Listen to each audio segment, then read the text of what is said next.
मुख्यमंत्री फडणवीस यांनी सभागृहात सादर केलेलं जनसुरक्षा विधेयक बहुमतानं मंजूर झालं।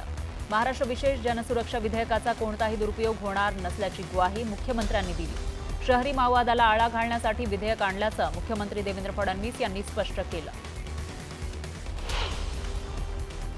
स्वतःच्या प्रतिक्रियांचे व्हिडिओ सोशल मीडियावर टाकायचे नाहीत। माध्यमांशी संवाद साधण्याची अधिकृत जबाबदारी ज्या प्रवक्त्यांना दिली आहे त्यांनी देखील मला विचारल्याशिवाय, माझी परवानगी घेतल्याशिवाय कुठल्याही प्रकारच्या माध्यमांशी संवाद साधायचा नाही, असे आदेश राज ठाकरेंनी पदाधिकारी आणि प्रवक्त्यांना दिले। उपसभापती नीलम गोऱ्हे यांच्या बॉडीगार्डकडून ठाकरे गटाचे आमदार वरुण सरदेसाई यांना धक्का लागला। आमदार वरुण सरदेसाई विधानभवनाच्या पायऱ्यांकडे जाताना ही घटना घडली। यावेळी वरुण सरदेसाई यांनी त्या बॉडीगार्डवर ते भडकले। त्यानंतर नीलम गोऱ्हे आणि वरुण सरदेसाईंमध्ये जुंपली।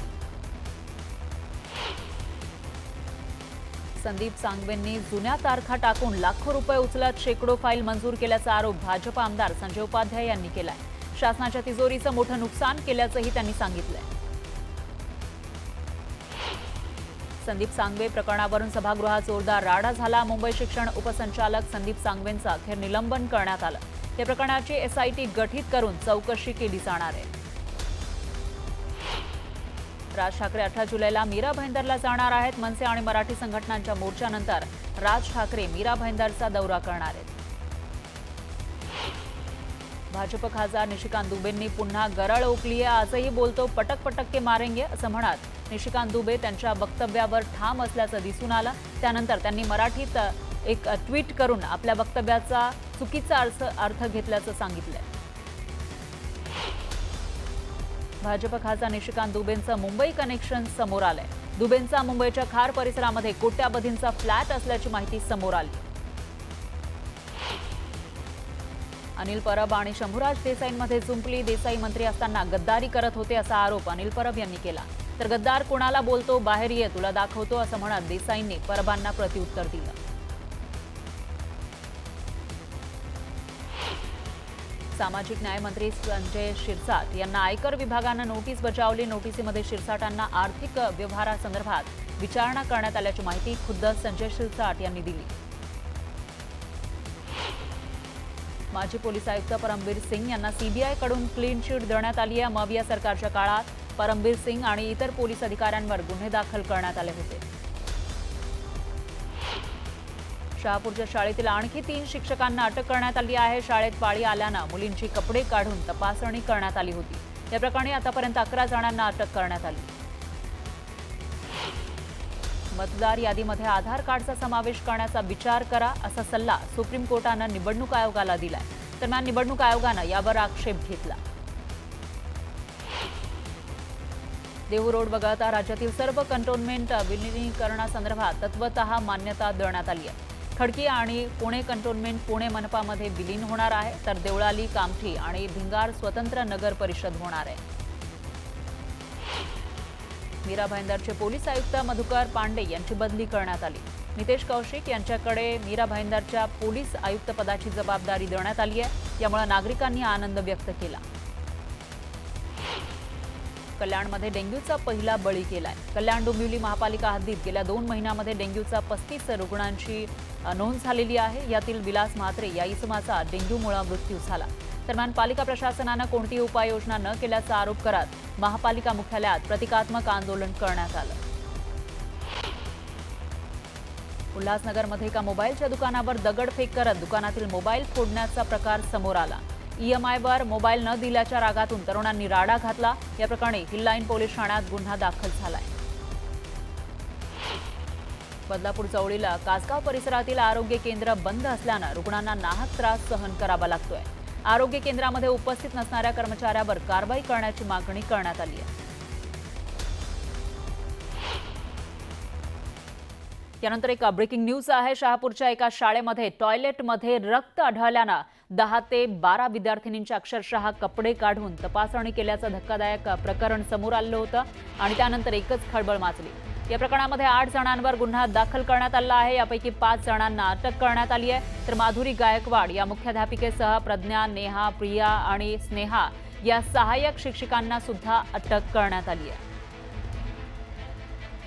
काल त्यामध्ये 2 महिलांना अरेस्ट करण्यात आली होती. एक मुख्याध्यापिका होती आणि एक शाळेमधले काम करणाऱ्या महिला कर्मचारी होत्या आणि आज रोजी आपण 3 महिलांना अटक केलेली आहे आणि त्या सर्वांना आज न्यायालयात सादर करण्यात आलेलं आहे. ट्रस्टींचे FIRमध्ये नाव घेण्यात आलेले आहेत. यानंतर पुन्हा घेऊयात बातम्यांचा वेगवान आढावा. आदिवासी विकास विभागातील कर्मचाऱ्यांनी आदिवासी विकास भवनासमोर ठिय्या मांडला.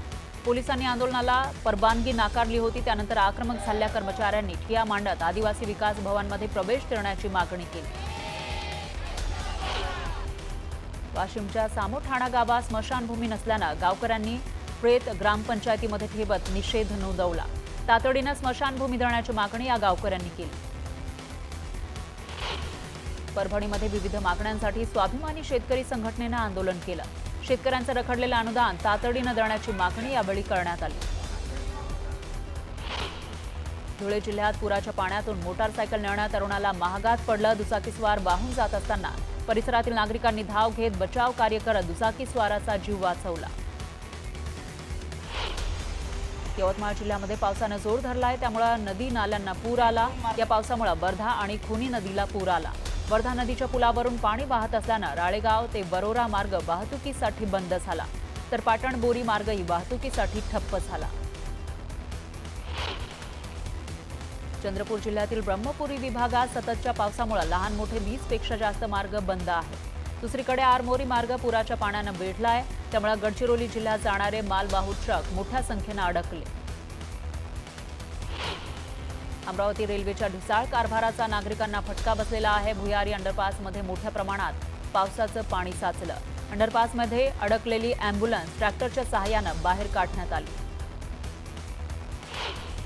भंडारा जिल्ह्यामध्ये झालेल्या अतिवृष्टी आणि मुसळधार पावसामुळे अनेक शेतकऱ्यांचं धान पाण्याखाली बुडालं. तलाठी विभागाकडून चौकशी करून नुकसान भरपाई देण्यात यावी अशी मागणी शेतकऱ्यांनी केली. गोंदियामध्ये पावसानं थोडीशी उघडीप दिली असली तरी शेतकऱ्यांची शेती अजूनही पाण्याखालीच आहे.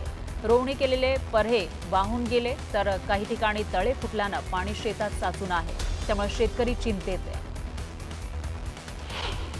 विदर्भात पावसानं धुमाकूळ घातलेला असला तरी इकडे मराठवाड्यामधल्या जालना जिल्ह्यात मात्र पावसानं ओढ दिली आहे. जिल्ह्यातील अनेक नद्या कोरड्या पडलेल्या आहेत, तर त्यामुळे जिल्ह्यातील शेतकऱ्यांना पावसाची प्रतीक्षा आहे. गोंदिया जिल्ह्यामध्ये झालेल्या मुसळधार पावसामुळे मागील 3 दिवसांमध्ये 3घांचा मृत्यू झालाय, तर एका बैलाचाही मृत्यू झाला. 7 घरं पूर्ण जमीनदोस्त झाली आहेत आणि 265 घरांचं अंशतः नुकसान झालं. नंदुरबार जिल्ह्यातल्या अक्कलकुवा तालुक्यातील दाब ग्रामपंचायती अंतर्गत येणाऱ्या मली आंबा गावातील विद्यार्थ्यांना शिक्षणासाठी धोकादायक प्रवास करावा लागतोय. गावातून वाहणाऱ्या बरखेडी नदीवर पूल नाही, त्यामुळे गावकऱ्यांनी बांबू आणि दोरीच्या सहाय्यानं तयार केलेल्या झुलत्या पुलावरून विद्यार्थ्यांना प्रवास करावा लागतोय. बुलढाणा शहरातील बुलढाणा मल्टी स्पेशालिटी रुग्णालयामध्ये बनावट रुग्णांच्या माध्यमातून महात्मा फुले जन आरोग्य योजनेतून लाखो रुपये उकळल्याचा प्रकार उघडकीस आला. न्यूज 18 लोकमतनं ही बातमी दाखवताच या प्रकरणाची गंभीर दखल घेत शल्य चिकित्सकांनी रुग्णालयात तपासणी केली. त्यावेळेला अनेक बनावट रिपोर्ट तयार केल्याचं उघड झालंय. रत्नागिरीच्या कोळकेवाडीतील निवासी शाळेतील विद्यार्थ्यांनी भात शेती केली आहे. ज्ञानाबरोबरच श्रमाचेही शिक्षण घेण्याची प्रेरणा या विद्यार्थ्यांनी दिली. धाराशिवमध्ये शालेय पोषण आहाराच्या चॉकलेट बिस्किटमध्ये आळ्या आढळल्या होत्या. या प्रकरणात पुरवठादाराला शिक्षण विभागानं नोटीस बजावली आहे. चॉकलेट आणि बिस्किटचा पुरवठा तातडीनं थांबवण्याचे आदेश देण्यात आलेत. न्यूज 18 लोकमतनं बातमी दाखवल्यानंतर ही कारवाई करण्यात आली. हिंगोलीच्या कृषी उत्पन्न बाजार समितीमध्ये हळदीची आवक घटली आहे. सध्या हळदीला 800 ते 1000 रुपये प्रति क्विंटलचा दर मिळतोय. घसरलेल्या दराचा हळदीच्या आवकेवर परिणाम झालाय. पंढरपूरच्या विठ्ठल मंदिरात गुरुपौर्णिमेनिमित्त भाविकांनी दर्शनासाठी मोठी गर्दी केली. यावेळी भाविकांनी संत तुकाराम महाराज, संत ज्ञानेश्वर महाराजांसह सर्व संतांच्या पादुकांचं दर्शन घेतलं. तुळजाभवानी मंदिरात गुरुपौर्णिमेनिमित्त भाविकांनी दर्शनासाठी मोठी गर्दी केली. दरम्यान भाविकांनी उदो उदोचा जयघोष केला.